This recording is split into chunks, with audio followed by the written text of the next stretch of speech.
Praise God. Happy Easter Sunday po sa bawat isa. Maraming salamat po sa mga suporta nyo. Salamat po sa mga nangungunang nagsisipag-join. Nandyan po sila Teresita Milarpis, Jocelyn Milarpis, Evangeline Milarpis, Sherwin Castro, Rosiela Vanessa Santos, Amalia Milarpis Santos, Ann Cabrera Milarpis. Gayon din po kay Ricardo Singh, Christy Amoyo, Nita Panganiban, Roda May Nicolas Pilapil, Evelyn Pangilinan, Jenna Panganiban, Gloria Bravo at si Michael Pangilinan. Salamat po sa pagsuporta nyo sa ating gawain. Purihin po ang Panginoon. Isang Easter Sunday po sa ating lahat. Purihin po ang Panginoon dahil pinagdiriwang po ngayong araw na ito ang muling pagkabuhay ng ating Panginoon. Bagamat siya ay buhay na, lagi po nating inaalala yung araw ng Easter Sunday ng kanyang muling pagkabuhay. Purihin po ang Panginoon, hindi na po tayo magpapaligoy-ligoy haba po ng ating entrance song, kaya tayo po ay direkta na po sa ating paksa. Obviously, kayo ay nakaharap ngayon sa inyong mga cellphone dahil tayo po ay tumutunghay ng ating Bible study online na ipinagkaloob ng Panginoon sa atin sa pamamagitan ng iyong lingkod, na patuloy na tayo ay pinagpapala, patuloy tayong ginagabayan at pinapatnubayan dahil sa ating pakikisa sa gawain ito. Purihin po ang Panginoon. Ang paksa po natin ay English. Alam ko naman, madali nyo maintindihan nyo ito. Ang paksa po natin ay Remembering the Deeds of the Lord. Ang deeds po ay D-E-E-D, deeds of the Lord. Ang synonym po ng deeds ay achievement, yung managawa, action, or performance. Marami po pong meaning ang deeds, kaya lang para madali pong makuha natin ano po yung achievements, action, or performance. Kaya po ang ating paksa, Remembering the Deeds of the Lord. Kaya po, tayo po ay mag-comment kung meron po kayong masasabi sa atin dito sa ating pinag-aaralan, lalong-lalo na sa ating paksa ngayon. Ang ating pong paksa ay ating pong basahin sa aklat po ng Awit, chapter 77. Nasa lumang tipan po ito para po doon sa may mga Bible.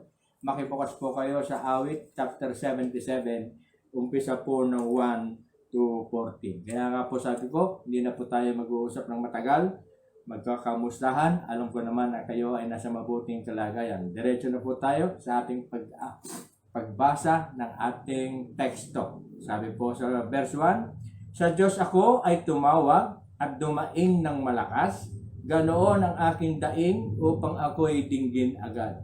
Hinanap ko'y Panginoon sa panahon ng bagabag, hindi ako naghimagot, dumalangin ng magdamag. Ngunit hindi ko nasumpungan ang aliw kong hinahangad, nagunita ko ang Diyos, kaya ako ay dumaing. Ako'y nagdili-dili, ngunit ako'y bigo pa rin. Verse 4, hindi ako patulugin, waring ito ay parusa, hindi ako makaimik, pagkat ako ay balisa. Nagbalik sa gunita ko ang nagdaang mga araw, na nariwa sa isip ko ang panahong nakaraan. Ako'y nagbubulay-bulay sa silid ko gabi-gabi, ang diwa ko'y nagtatanong, ang tanong ko nasa sarili. Ako baga, Panginoon, lubusan mong itatakwil? Di mo na ba ibabalik sa akin iyaong pagtingin? Ang iyo bang pagpapala sa amin ay nagwakas na? Hindi na ba maaaring sa pangako mo'y umasa? Verse 9, yaong kagandahang loob mo ba, O Diyos, ay wala na? Dahilan sa iyong galit, ang awa mo'y wala na. Ganito ang aking sabi, ang sakit ng aking loob, para bagang mahina na't walang lakas ang aking Diyos. Kaya aking babalikan, verse 11. Dito po nakalundo yung ating paksa. Kaya nga po, Remembering the Deeds of our Lord Jesus Christ. Kaya aking babalikan, gunitain ang ginawa, ang maraming ginawa mong tunay na kahanga-hanga. Sa lahat ng ginawa mo, ako'y magbubulay-bulay, magbubulay-bulay ako sa diwa ko at isipan. Ang daan mo, Panginoon, ay tunay na daang banal at wala ng ibang Diyos na sa iyo'y ipapantay. And the last verse, ikaw ang Diyos na ang gaway tunay na kahanga-hanga. Iyang kadakilaan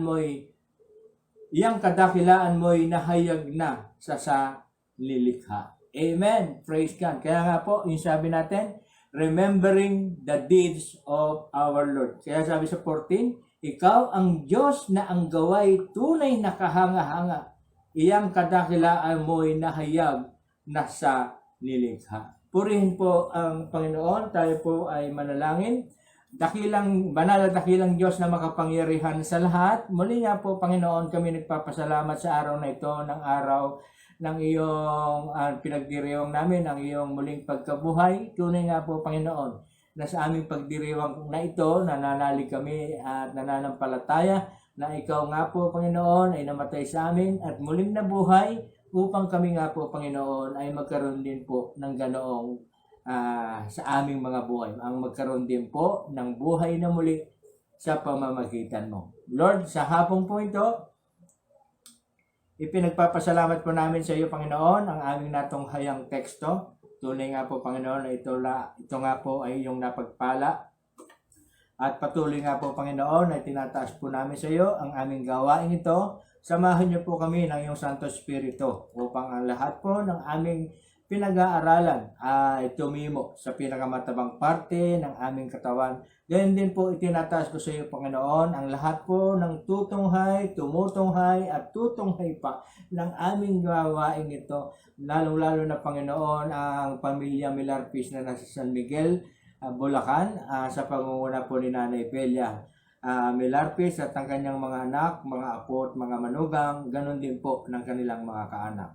Lord, abutin mo po, Panginoon, ang lahat ng aming mga daing, kahilingan, at ikaw nga po, Panginoon, ang siyang matanghal sa aming kalagitnaan. Ikaw lamang, Panginoon, ang aming itataas. Ikaw lamang ang aming pupurihin, sapagkat tunay nga po, Panginoon, na napakadakila mo. Salamat po. Ito po ang sama namin dalangin sa pangalan ng aming Panginoong Hesukristo. Amen. Hallelujah. Lagi naman po akong may paunang pananalita. Hayaan nyo na po ito ay aking basahin. Karamihan sa atin ay nakararanas ng hindi makatulog sa oras ng gabi. Amen? Ang mga alalahanin, problema. Natawa si Mrs. dahil sabi niya po kahapon, nung isang gabi daw po ay hindi siya nakatulog. Kaya nakatawa. Ang mga alalahanin, problema, ang mga dahilan, at nauwi sa pagkapuya. Sa ating paksa ay nagpahayag na bumaling sa mga pagpapalang ginawa ng Diyos sa ating buhay, mga nagawa ng Diyos na mabuti at kahanga-hanga. Karamihan dito sa aklat ng awit ay mga awit o tula ng pag-aalaala sa pangyayaring dumarating na kabalisahan. Ang aklat na ito'y dapat nating binabasa dahil ito'y nagpapahiwatig ng pag-asa, katugunan at remedyo sa lahat ng ating mga alalahanin. Ang ating mga memories ay hindi lahat maganda, lalo na ang mga pagkakamali nating nagawa. Kaya ang ating gugunitain ay ang kahangahangang nagawa ng Diyos sa ating buhay, sapagkat ito'y walang pagkakamali. Hanggang sa ating pamamahinga at sa panaginip ay nagpapaalaala ang mga problema na kung saan ito'y dulot ng ating pagkakamali na nauuwi sa hindi pagkatulog ng mahimbing. Purihin po ang Panginoon. Purihin po ang Panginoon. Tayo po ay nadako sa ating pinag-aaralan. Meron pong isa pa pong chapter o isang article ang sinasa ang aking nahihanda rito. Ang sabi po, Hope in Time of Despair. Ang awit 77 ay isang tulang pang-alaala. Nag-uumpisa sa malalim na kabigatan ng buhay. verse 7. Ang sabi po sa verse 7, ako baga, Panginooy, lubusan mong itatakwil? Sabi nga po. Ganon din po sa verse 9, yaong kagandahang loob mo ba, O Diyos, ay wala na? Sabi niya po doon. Sa verse 8, ang sabi po, ang iyong bang pagpapala sa amin ay nagwawakas na? Ganon din po sa second part ng verse 9, dahilan ba sa iyong galit, ang awa mo'y wala na ba? Sabi po ng awit, ng ating author ng awit na to. Hindi po si David ang may sulat nito, sapagkat isang contributor ng awit. Marami po kasi ang sumulat ng awit kasi ito po ay awit o tula o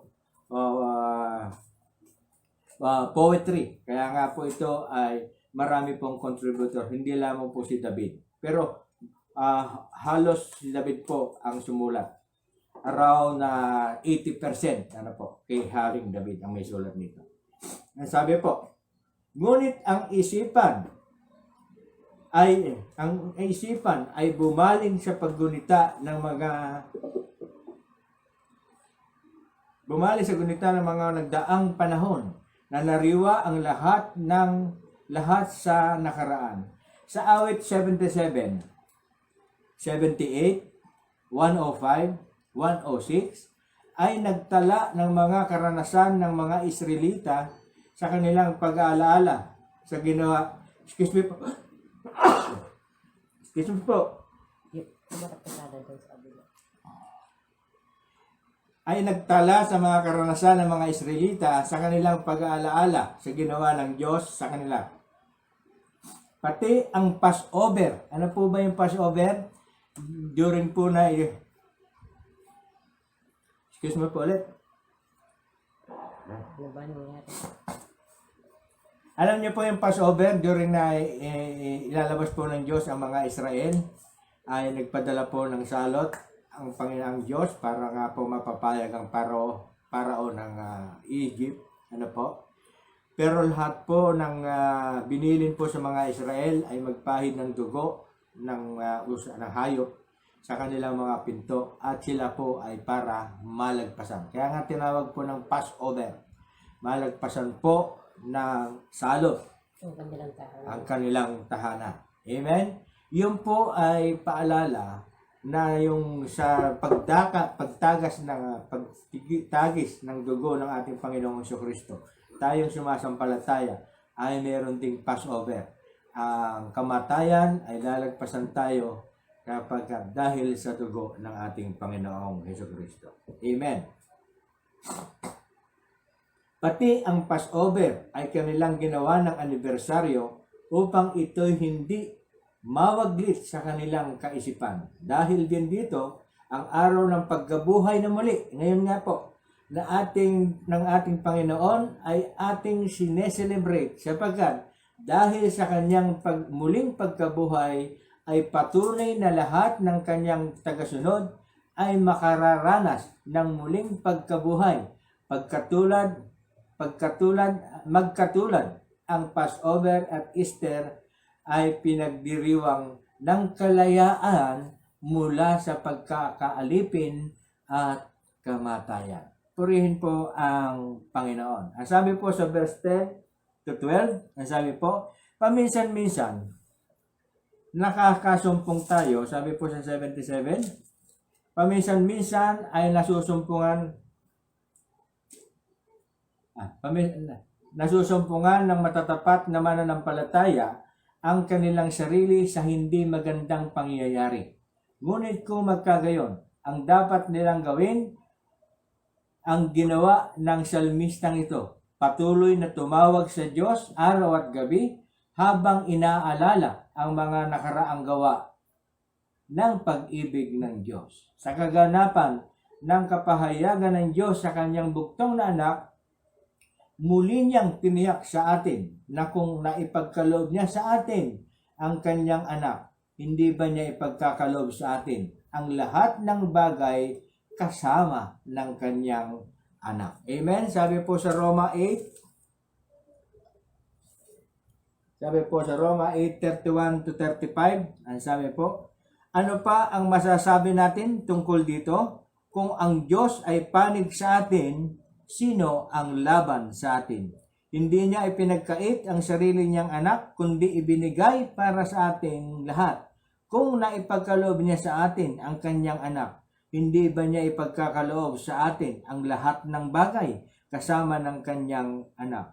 Sino ang maghaharap ng sakdal laban sa mga hinirang ng Diyos, gayong ang Diyos ang nagpawalang sala sa kanila? Sino nga ang hatol ng kaparusahan? Si Kristo Jesus bang nasa kanan ng Diyos? Siya pa nga ang namatay at muling binuhay at ngayon namamagitan para sa atin. Verse 35, sino ang makapaghihiwalay sa atin sa pagmamahal ni Kristo? Ang paghihirap ba? Ang kapighatian? Ang pag-uusig? Ang gutom? Ang kagubaran? Ang panganib? O ang taba? Amen.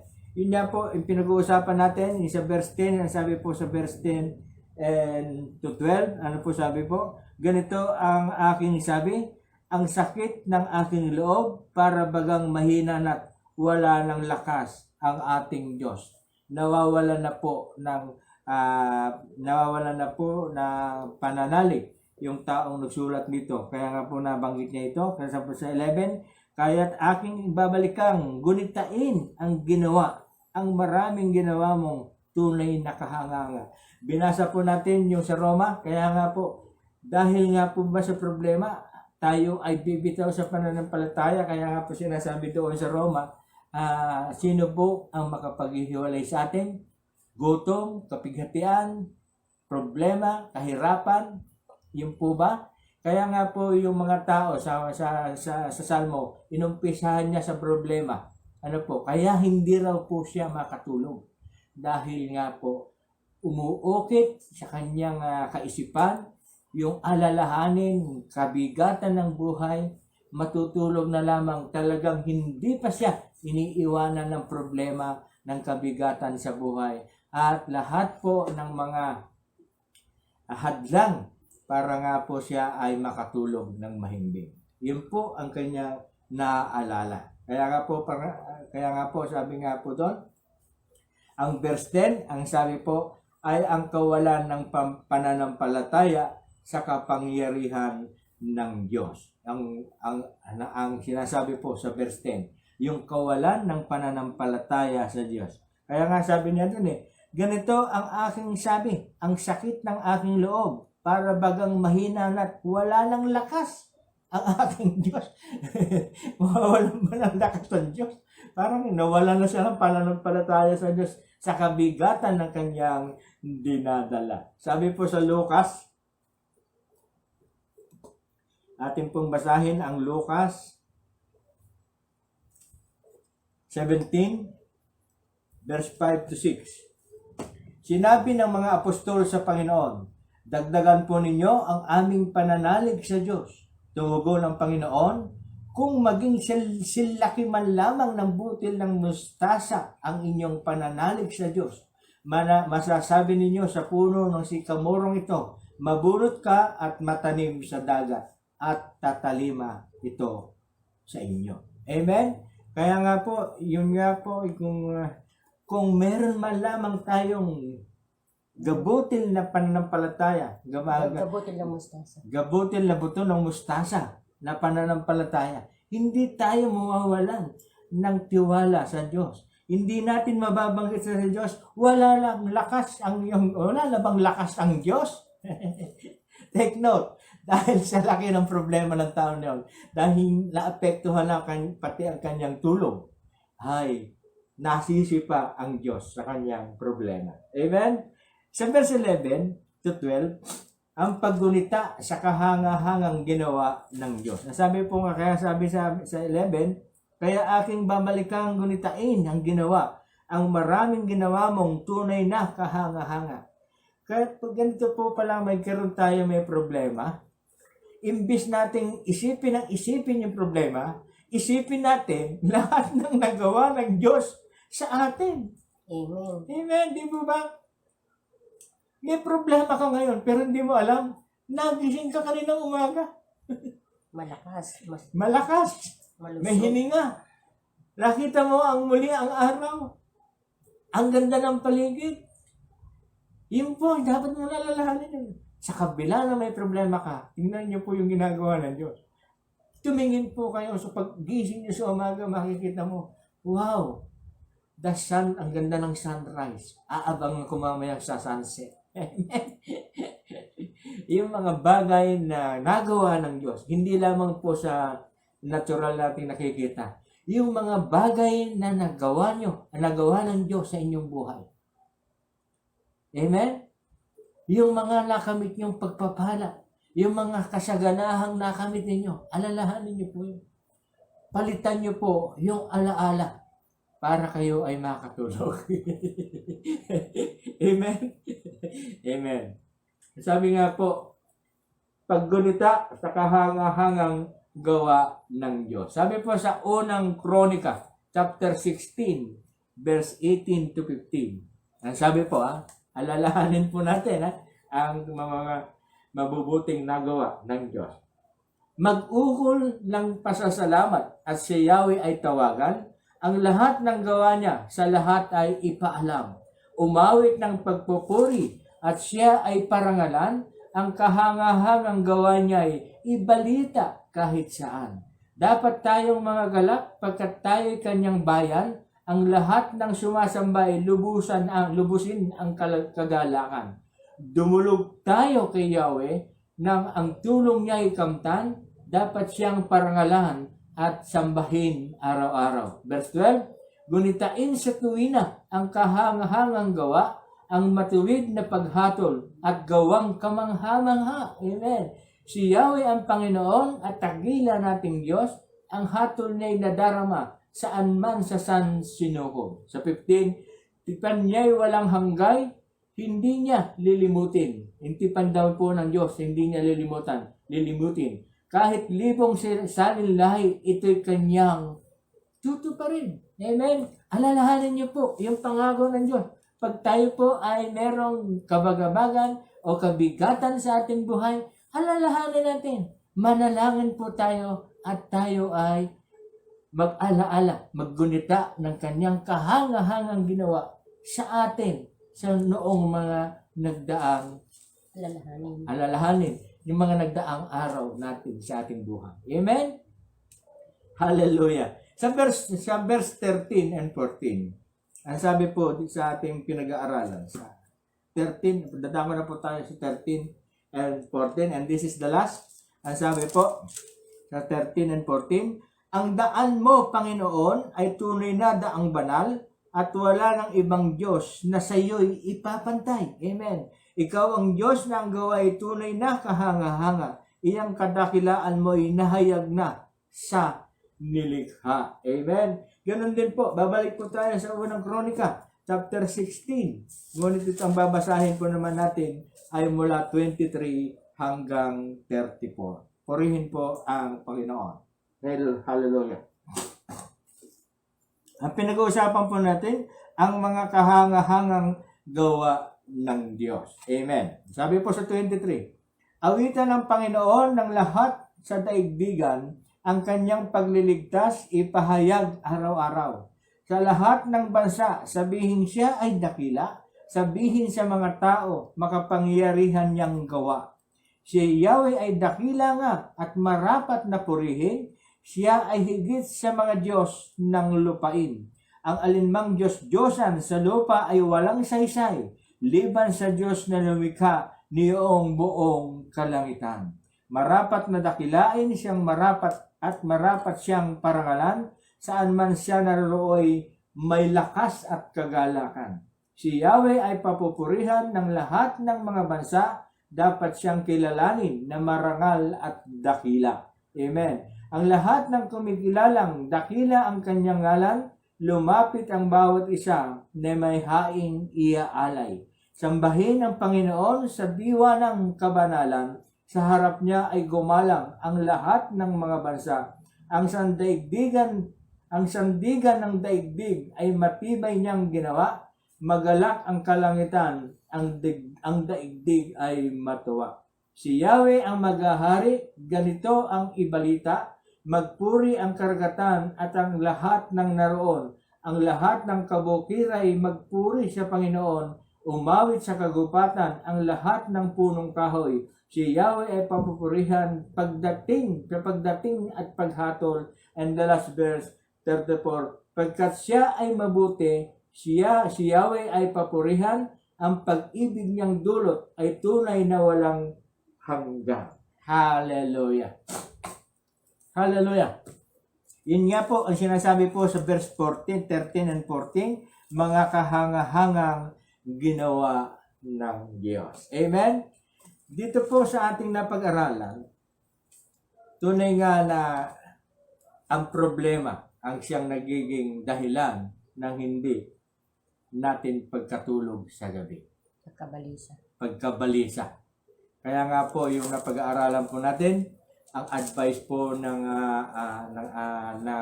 salmista na sumulat nito ay manalangin at alalahanin ang kanyang mga nagawa. Magkukot po ako sa isang aral sa Bible, sa Daily Bread. Sa English ko na lang po. Hindi ko na po sinalin sa Tagalog. Amen. Bago po tayo pumasok sa ating conclusion. One of the pitfalls of living in our troublesome world is that we become problem-centered rather than God-centered. When this happens, we lose the proper perspective. Gradually, all our problems begin to look huge and the strength of Almighty God seems small. Kasi daw po, pag dumarating natin yung mga problema, nakikita natin na parang ang Diyos ay napakaliit. Instead of moving mountains by faith, we become constant warriors. Papag-aalala, creating mountains of needless pressure for ourselves and others. Naiisip natin na para bang mas malaki ang problema kaysa sa Diyos. Dapat natin palang isipin, pagdating sa problema, mas malaki ang Diyos sa problema. Amen. para daw pong barko, akala natin mas malaki ang barko sa dagat. Isipin natin na ang Diyos parang dagat, mas malaki sa barko. Amen. Hallelujah. Dadako po tayo sa ating conclusion. Tama-tama po, meron pang 5 minutes. Na eksakto po yata tayo ngayon.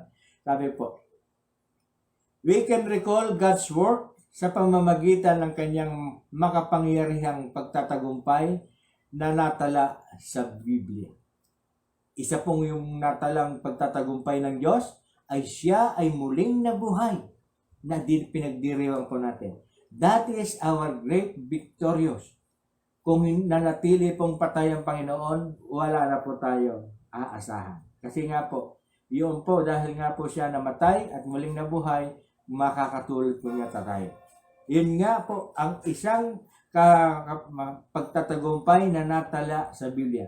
Ang mga pangako niya at katibayan sa kanyang pag-ibig sa lahat ng kanyang hinirang, maaari ding bawat isa sa atin ay may kasaysayang nagawa ang Diyos na hindi natin maubos bilangin. At iba'y undeserved favors. Ano po ba yung undeserved favors? Yung mga pagpapala na hindi naman natin napagpaguran. Undeserved favors. Nakatanggap tayo ng pabor na hindi naman natin pinagpagalan. Amen. Sa pamamagitan ng paggunita, tayo'y pinalalakas na harapin ang bukas at buong tiwalang ibibigay sa atin ng Diyos sa ating mga buhay. Tiwala at pag-aaruga. Sa ganitong paraan, ang tulog natin ay parang mantika sa panahon ng taglamig, mapayapa at mahimbing. Amen? Ang solusyon daw po pala, pag tayo po ay hindi makatulog dahil sa mga alalahanin, mga bagabag, mga problema, mga kabigatan sa buhay, alam niyo po, manalangin po tayo pagkatapos alalahanin po natin ang mga remembering the deeds of our Lord. Amen? Sabi ko po, yung deeds ay achievements. Remembering the achievements of the Lord. Amen. Hallelujah. Kaya nga po, pag nagawa po daw natin yon, alam ko po na pag tayo ay nakainom ng kape, dahil alam natin na ang kape ay hindi nakapagpapatulog. Ano po? Kung tayo man po ay nakainom ng kape bago makatulog, at tayo ay nanalangin at inalala natin ang mga nagawa ng Diyos, makakatulog po kayo kahit nakainom kayo ng kape. Why? Because God ay kikilo sa inyo sa gabing yon. Inalala nyo, pinasalamatan ang Kanya. Magkakaroon po kayo ng kapayapaan sa buhay. Purihin po ang Panginoon. Wala pong magagawa ang kape. Pagkatapos niyo pong manalangin, makakatulog kayo. Makakatulad po kayo ng mantika sa taglamig ng panahon. Alam niyo po yung mantika? Nabubuo. Ibig sabihin nun, nahihimbing kayo kahit po kayo nakainom ng kape. Purihin po ang Panginoon. Purihin po ang Panginoon. Sana po may natutunan po tayo sa ating araw ngayon na huwag po tayong magwo-worry. Amen.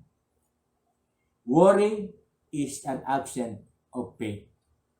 Sabi po ng Daily Bread. Worry is an absence of faith. Dako na po tayo sa ating pananalangin. Praise God. Hallelujah. Purihin po ang Panginoon. Tayo po ay dadakong muli sa ating prayer time. Patuloy po nating hilingin at itaas sa Panginoon ang mga healing at recoveries po nila Francis Pulido, Remedios Santos, Nelson Manso na pare-pareho pong dialysis patient.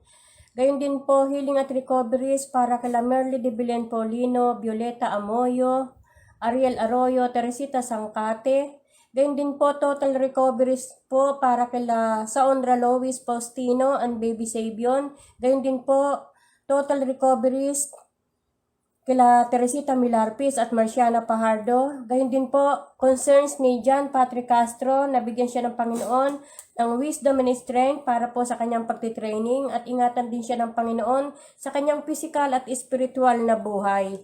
Gayon din po hanap buhay pa rin para kila Jade Milarpis, Marvin Castro at Dalisay Castro.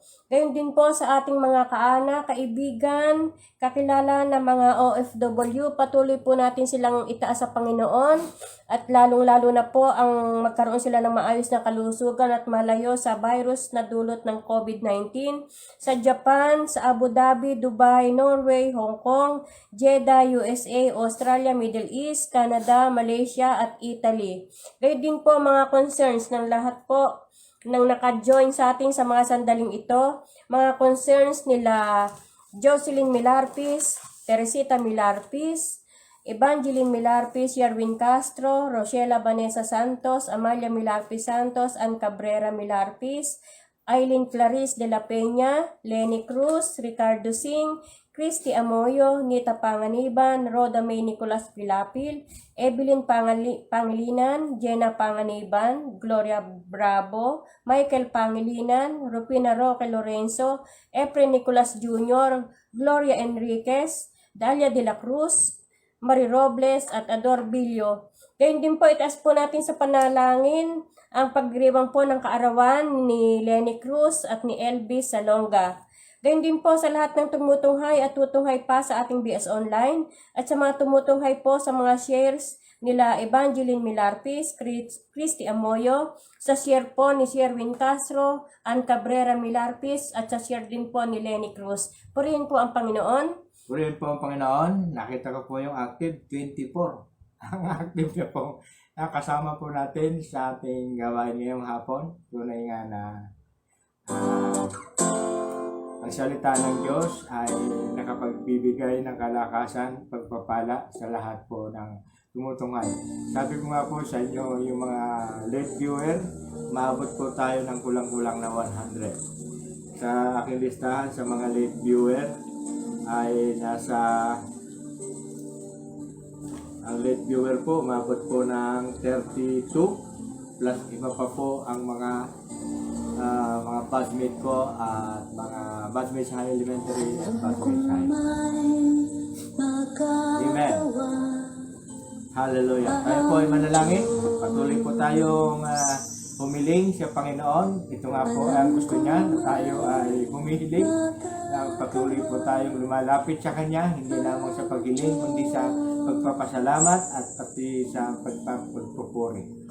Banal at dakilang Diyos na makapangyarihan sa lahat, tunay nga po Panginoon na napakadakila mo. Tunay nga po Panginoon na ipinaalala mo sa amin na kami ay manalangin at alalahanin ang mga nagawa mo para sa aming mga buhay upang kami nga po Panginoon ay makatulog at magkaroon po ng tulog na mahimbing sa araw ng gabi at hindi po ito magiging sagabal, hindi po sagabal sa aming pagtulog at bibigyan mo nga po kami Panginoon ng malaking pag-asa. Tuloy nga po Panginoon na hindi ka nagkukulang. Salamat po Panginoon sa mensahe na ipaalala mo sa amin na kami ay lumapit, manalangin at alalahanin ang lahat ng ginawa mo na mabubuti sa amin. Lahat nga po Panginoon ay aming ipagpupuri at ipagpapasalamat sa iyo. At muli nga po Panginoon dahil nga po sa aming pananalangin ito, muli kami Panginoon ay namamagitan ng pananalangin para po sa lahat po ng mga may mga karamdaman kila Francis Pulido, Ate Remedios Santos, Nelson Manso, sa kanilang pong pagdadialysis, nawa Panginoon, patuloy po namin inihiling na matigil na po ang kanilang pagdadialysis at makatagpo na po sila ng kagalingan na nagmumula sa iyo sapagkat ikaw ang dakilang Diyos na manggagamot. Ganon din po, dalangin din po namin ang kagalingan po sa binti po, karamdaman po sa binti ni Ate Merly de Belen Paulino, kay Violeta Amoyo, kay Ariel Arroyo at Teresita Sangkate. Ang kanila pong karamdaman, Panginoon, ay hilihiling din po namin ng iyong kagalingan sapagkat tunay nga po, Panginoon, na ikaw ang mapagpalang Diyos, ang Diyos ng awa at Diyos na dakilang manggagamot. Ganon din po, ang recovery po, tunay na pong kalakasan sa mag-inang Sandra Luis Faustino at Baby Sibion. At ganoon din po kay Teresita Milarpis at Marciana Fajardo. Salamat po sa recovery po ng mga nabanggit kong pangalan. Ikaw nga po Panginoon, nagpagaling, nagpalakas at nagbalik sa kanila ng kalakasan. Ganoon din po sa welfare po ni John Patrick Castro na aming po na nasa Japan. Dalangin namin Panginoon na siya po ay maproteksyonan niya po laban sa COVID. Ganoon din po pagpapala po sa kanyang trabaho, pagpapala po sa kanyang kumpanya, pagpapala din po sa kanya at sa kanyang mga kasama sa buhay. Ganon din po ang hanap buhay na kahilingan para po kila Marvin Castro, Dalisay Castro, Jade Milarpis. Dalangin ko Diyos na sila nga po Panginoon ay makatagpo na ng iyong ng trabaho na kanilang hinihiling. Ganon din po Panginoon sa oras po ito, sa araw po ito, itinataas po namin ang may kaarawan na sila ni Lenny Cruz na nasa USA. Dalangin ko, Diyos, na patuloy mo siya pong palakasin, gabayan ng kanyang buhay, ganun din po ng kanyang pamilya. Dalangin ko, Diyos, na siya nga po, Panginoon, ay malayo sa anumang kapahamakan, disgrasya o anumang sakuna. Dalangin ko, Diyos, ang kalakasan, kalusugan para sa kanya. At ganoon din po, pagpapala din po sa kanyang trabaho at marami pa pong berte para sa kanyang buhay. Ganoon din po, sa nagdaraos din po ng kaarawan ngayon na aking batchmate from San Sebastian College po, Panginoon, na si Elvis Salonga. Dalangin ko, O Diyos, na siya nga po, Panginoon, ay iyong pagpalain, mahabang buhay, mabuting kalusugan, ganoon din po pagpapala po sa kanya at pagpapala din po sa kanyang pamilya. Salamat po, Panginoon, sa mga kaarawan na ito, na sila nga po, Panginoon, ay bigyan mo ng kasiglahan, bigyan mo ng kasiyahan, bigyan mo ng kagalakan sa kanilang araw na ito ng kanilang kaarawan. Salamat po, Panginoon. At patuloy po namin nilalapit sa iyo ang lahat po ng aming mga kaanak at kaibigan na OFW from Japan po, kaya Glenda Enriquez Yamaguchi, ganun din po kay Yubi Moyo and family, Ganon din po kay Maria Jesus sa Corpus and family at sa aking apo na si John Patrick Castro na nasa Japan. Ganon din po, Panginoon, ang nasa Abu Dhabi, kay Ricardo Singh na aking kaibigan, kay Marciana Pajardo, at ganon din po ang nasa Dubai, kay sa pamilya Sharma at kay Lucy Milarquez. Ganon din po sa lahat po ng nasa USA, kay Lenny Cruz na nagdaraos ng kanyang kaarawan at ang kanyang pamilya, kay Sarah Cruz at ang kanyang pamilya. Ganon din po kay Alfred Santos at ang kanyang pamilya, kay Cathy Angeles at ang kanyang pamilya, na lahat po na ito ay nasa USA. Ganon din po kay Glenda Pagaduan Gomez na nasa Hong Kong, Esther Hipolito na nasa Norway. Ganon din po kay Marvin Pangilinan na nasa Jeddah. Ganon din po, Panginoon, kay Eddie Hilario and family na nasa Canada, Christy Amoyo na nasa Malaysia at sa kanyang pamilya. Ganon din po, Panginoon, kay Ed Cabrera, Lynn Maglake, at Butch Gonzales na nasa Saudi. Ganon din po, Panginoon, ang mga nasa Australia, kay Jane Baniked and family, Ami Basco and family. At ganon din po sa lahat po ng aking pamangkin na nasa Italy, kila Irene Apostol Salaroli, Maribel Apostol Pulido, Heidi Apostol Barbieri. Ganon din po kay Danilo Apostol at ang kanyang pamilya. Ganon din po, Panginoon, kay Leia Sigalay Caporali at kay Lua at Denden Sigalay na nasa Italy. Salamat po, Panginoon. Dalangin ko, Panginoon, sa lahat po ng aming OFW na kaanak, kaibigan, ang iyong pagpapala sa kanilang hanap buhay, pagpapala po sa kanilang mga buhay, pagpapala din po sa kanilang mga mahal sa buhay. Ganon din po ang patuloy na pagsusuporta mo, patuloy na pagbibigay sa kanila ng magandang hanap buhay.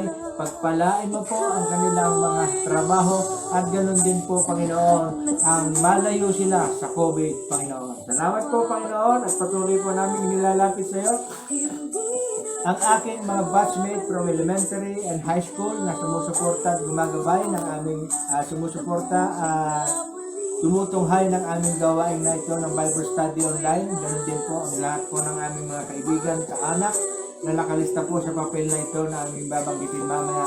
Dalangin po, O Diyos, ang iyong pagpapala, pag-iingat, at ganun din po ang protection laban sa COVID. Ganun din po, Panginoon, pagpapala po sa kanila, sa bawat isa, at ganun din po sa kanilang mga mahal sa buhay. Dalangin ko po, Panginoon, ang kanilang kalakasan, kalusugan, at ganun din po, Panginoon, ang patuloy na spiritual growth ng bawat isa. Salamat po, Panginoon, at patuloy din po kung nagpatuloy po namin itinataas sa iyo, Panginoon, ang lahat po ng aming inakasama. Hindi ko na po babasahin, bagamat ito po ay nabasa na po ng ni Mrs. ng aming may bahay. Ang kanilang mga pangalan, yung mga nakasama po namin sa hapong ito, active na nanood. At ganun din po sa manonood pa at video later. Patuloy ko po silang itinataas sa iyo, Panginoon. Gabay at patnubay ay sumakanila. Pagpapala, Panginoon, sa spiritual, pagpapalang material. Ganon din po, Panginoon, ang kanilang mga kalusugan, kalakasan, at ganon din po ang proteksyon niyo po laban sa COVID. Sa bawat isa, Panginoon, ay malayo, Panginoon, sa virus na COVID-19. Ganon din po, Panginoon, sa lahat po na nag-share ng aming gawain na ito, na sila Evangeline Milarquez, Christy Amoyo, Sherwin Castro, Ann Cabrera Milarquez at Lenny Cruz. Salamat po, Panginoon, sa mga tao ito na ginagamit mo upang gawing daluyan ng pagpapala para po sa makarating po sa mas lalong maraming tao na magkaroon po ng kaunawaan sa Biblia, kaunawaan ng iyong mga pagpapala, kaunawaan ng iyong mga kabutihan at kahangahangang ginawa ay matunghayan po dahil sa mga shares nito ay sila nga po, Panginoon, ay iyong pagpalain. Patuloy nga po, Panginoon, na gamitin mo sila maging sandata, maging daluyan ng iyong pagpapala, Panginoon. Lalong-lalo na, Panginoon, sa lahat po ng mga nanonood at nakinig at tumunghay sa kanilang mga share, ay patuloy ko rin po itinataas sa iyo ang iyong pagpapala at pag-iingat sa iba, sa bawat isa, at ganoon din po, Panginoon. Abutin mo po ang kanilang mga kahilingan. Lord, salamat po, at patuloy kang nangungusap sa aming kalagitnaan. patuloy kang maraming ginagamit na tao upang ang salita mo, Panginoon, ay makarating sa bawat isa, sa lahat po ng maaabot. At ganoon din po, patuloy ko rin po itinataas sa iyo ang aming Governor Daniel Fernando, ang aming Vice Governor Wilhelmino C. Alvarado, ganoon din po ang lahat po ng empleyado ng Accounting Office sa pangunguna po ni Ma'am Marites Prehinan. Ganon din po sa aming Provincial Administrator Antoinette Constantino at sa lahat po ng sangguniang panglalawigan. Dalangin ko rin po, O Diyos, ang iyong pagpapala at gabay at patnubay po sa bawat isa at ganon din po ang protection mo laban sa COVID-19. Salamat po, Panginoon. Tunay nga po, Panginoon, nararamdaman ko ang iyong pagpapala. Nararamdaman ko na po, Panginoon, ang lahat ng aming hiniling, lahat ng aming hinatid sa iyo, Panginoon, ay iyon ang tutugunin sa pagkatuloy nga po, Panginoon, na napakadakila mo. Ikaw ang Diyos ng awa, Diyos ng pagpapala, Diyos ng kagalingan, Diyos na tumutugon sa lahat ng pangangailangan ng bawat isa, lalong-lalo na, Panginoon, ang Diyos na nag-iingat at gumagabay, sumusubaybay sa lahat po ng aming itinataas, sa lahat po ng tumutunghay, at sa lahat po ng naaabot ng gawain ito. Ikaw, Panginoon, ang siyang maparangalan, kalwalhatian, kadakilaan ay sa iyo magpakailanman. Ito po ang isama namin dalangin sa pangalan ng aming Panginoong Jesucristo. Amen. Amen. Salamat po, Panginoon.